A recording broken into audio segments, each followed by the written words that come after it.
Jewish spiritual and community leaders from the United States arrived in Israel on Tuesday to show solidarity with the Israeli people.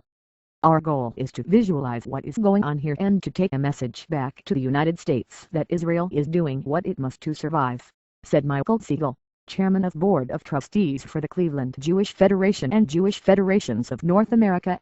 The Jewish Federations of North America is an umbrella organization representing some 155 Jewish federations and more than 300 smaller network communities across North America.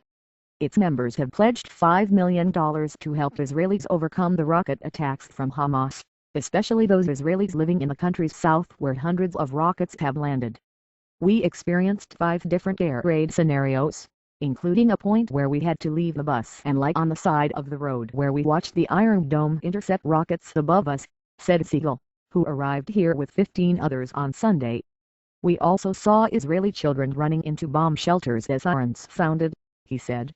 There was real fear on their faces. On Monday alone some 120 rockets were fired into southern Israel. The Iron Dome defense system intercepted most of them. On Tuesday, as the U.S. group toured areas under attack, more rockets streaked over the sky. Red alerts, sirens and text messages that give people 15 seconds of warning that a rocket is on its way sounded as far away as Jerusalem. Meanwhile, Israel increased its attacks on Hamas targets and talk of a ground operation by Israel's military into the Gaza Strip grew intense.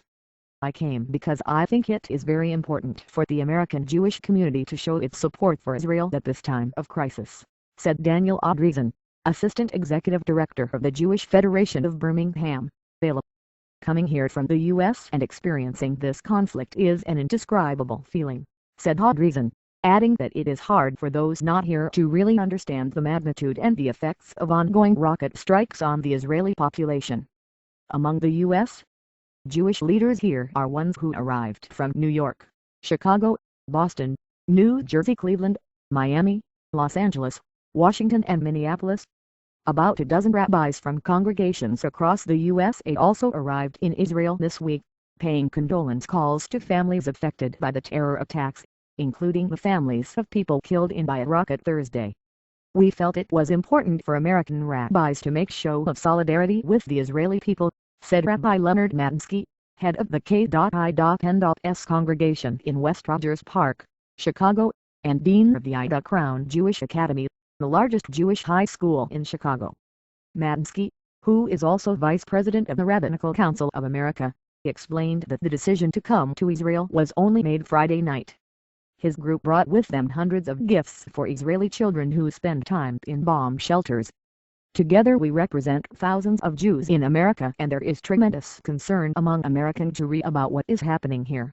It is our responsibility to take news from here back to our communities in the U.S., Matinsky said.